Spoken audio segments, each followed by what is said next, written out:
الحمدللہ رب العالمین والعاقبۃ للمتقین والصلاة والسلام علی اشرف الانبیاء والمرسلین وعن ابن عباس رضی اللہ تعالی عنہما قال سیدنا عبداللہ بن عباس رضی اللہ تعالی عنہما سے روایت ہے، بیان فرماتے ہیں قال رسول اللہ صلی اللہ علیہ وآلہ وسلم، نبی مکرم علیہ الصلاۃ والسلام نے ارشاد فرمایا، امرت مجھے حکم دیا گیا ہے، امرت مجھے حکم دیا گیا ہے۔ اور حکم دینے والی ذات کون ہے؟ یہ سب کو پتہ ہے کہ اللہ رب العالمین کی ذات ہے۔ تو یہاں سے یہ بات بھی ثابت ہو گیا کہ نبی علیہ الصلاۃ والسلام کو بھی حکم دینے والی ذات موجود ہے۔ آپ بھی اللہ رب العالمین کے اوامر اور نواہی اس کے پابند ہیں۔ اللہ تعالیٰ آپ کو حکم دے گا تو آپ کریں گے، اللہ رب العالمین آپ کو منع کرے گا تو آپ رکیں گے۔ یہ نہیں کہ آپ کا اپنا ذاتی اختیار ہو۔ تو امرت مجھے حکم دیا گیا ہے ان اسجدا کہ میں سجدہ کروں، ان اسجدا کہ میں سجدہ کروں علی سبعۃ اعظم 7 ہڈیوں پر۔ اعظم یہ جمع ہے، ٹھیک ہے، عظم کی، اور ہڈی اس کا ترجمہ ہے۔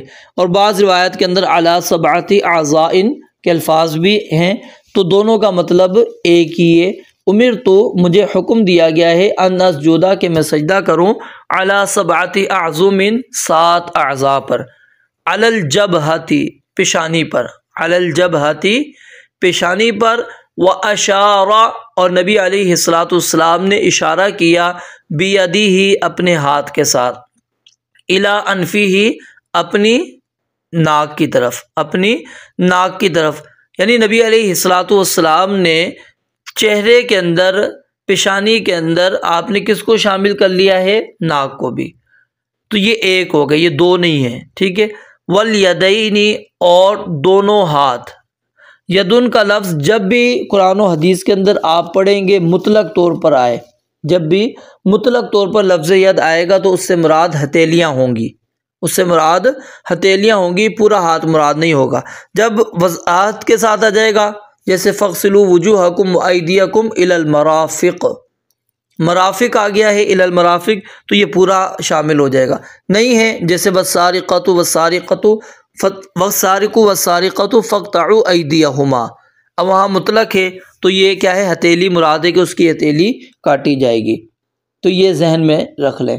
وَالْيَدَيْنِ اور دونوں ہاتھ، وَالرُّكْبَتَيْنِ اور دونوں گھٹنے، والرکبتین اور دونوں گھٹنے، واطراف القدمین اور دونوں قدم کے اطراف، دونوں قدم کے اطراف یعنی دونوں پاؤں کی انگلیوں کے جو کنارے ہیں وہ ہیں۔ تو یہ 7 اعضاء نبی مکرم علیہ الصلاۃ والسلام نے بیان فرمایا، متفق علیہ، یہ بخاری اور مسلم کی روایت ہے۔ تو 7 اعضاء کون سے؟ ذرا دوبارہ دیکھیں، دونوں پاؤں، دونوں گھٹنے، دونوں ہاتھ، 6 ہو گئے، اور پیشانی کے اندر ناک بھی شامل ہے، تو یہ 7 اعضاء ہیں۔ اور ان 7 اعضاء کا زمین پر رکھنا سجدے کی حالت کے اندر لازم ہے، ضروری ہے۔ اگر اس میں سے ایک عضو بھی آپ نے اٹھا لیا، زمین پر صحیح طرح نہیں رکھا، تو یاد رکھیے آپ کا سجدہ نہیں ہوگا، آپ کا سجدہ نہیں ہوگا۔ سجدہ اسی وقت انسان کا تسلیم کیا جائے گا، مانا جائے گا، جب 7 اعضاء زمین پر ہوں گے۔ اب اس کے اندر کیا ہوتا ہے؟ عموماً جو غلطیاں کی جاتی ہیں کہ بسا اوقات انسان ایک پاؤں کے اوپر دوسرا پاؤں رکھ لیتا ہے، اوپر چڑھا لیتا ہے، تو اس طرح سجدہ نہیں ہوگا، کیونکہ دونوں قدم کی انگلیاں نبی علیہ الصلوۃ والسلام نے زمین پر رکھنے کا حکم دیا ہے۔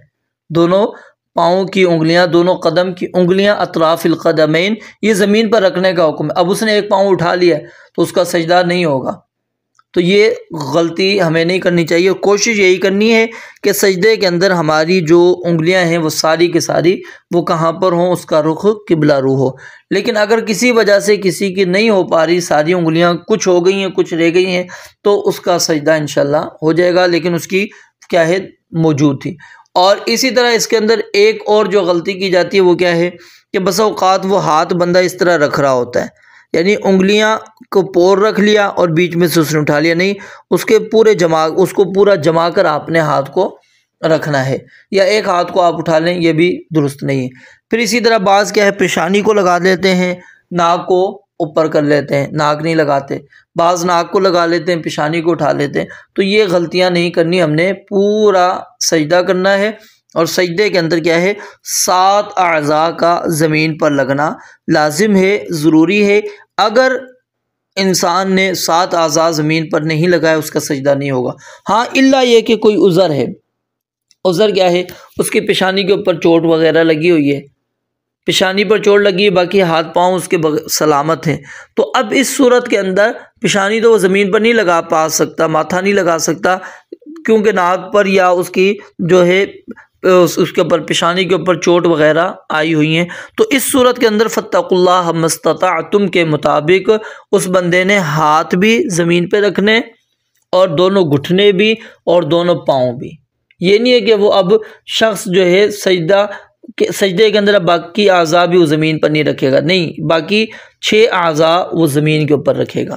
اسی طرح اگر کوئی شخص اس کے اندر یعنی کہ کیا نام ہے سجدے کی طاقت ہے ہی نہیں، وہ پشت کو بالکل جھکا ہی نہیں سکتا، پشت کو بالکل جھکا ہی نہیں سکتا، اس کو تکلیف ہوتی ہے، تو اس صورت کے اندر جو اعضاء اس کے آسانی کے ساتھ زمین پر لگ سکتے ہیں پھر وہ زمین پر لگائے گا۔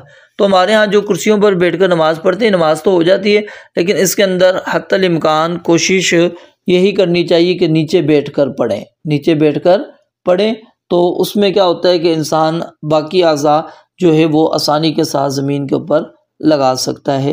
باقی اگر کسی بندے کا کوئی عذر ہے تو وہ کرسی کے اوپر نماز پڑھتا ہے تو اس کی نماز انشاءاللہ ہو جائے گی۔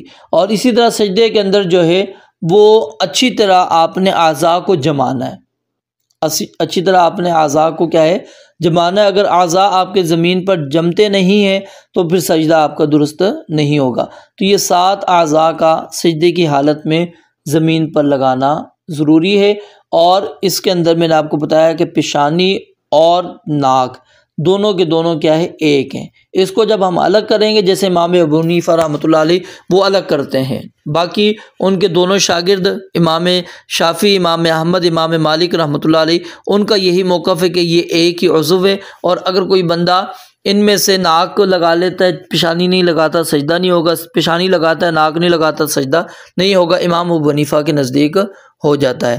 تو بہرحال ہمیں نبی علیہ الصلوۃ والسلام کی حدیث کو دیکھنا ہے، ان کا یہ موقف درست نہیں ہے۔ تو نبی علیہ الصلوۃ والسلام نے کیا فرمایا، امرت، مجھے حکم دیا گیا ہے۔ تو اللہ رب العالمین نے جب آپ کو حکم دیا ہے تو ہم بھی اس حکم کے کیا ہیں تابع ہیں، اور اللہ کے حکم کو مانتے ہوئے ہمیں سجدے کی حالت کے اندر 7 اعضاء زمین پر لگائیں گے، اور اس کی کیفیت میں نے آپ کو بتلا دی ہے۔ رب العالمین سے دعا ہے اللہ تعالیٰ سمجھنے عمل کرنے کی توفیق عطا فرمائے۔ وآخر دعوانا الحمدللہ رب العالمین۔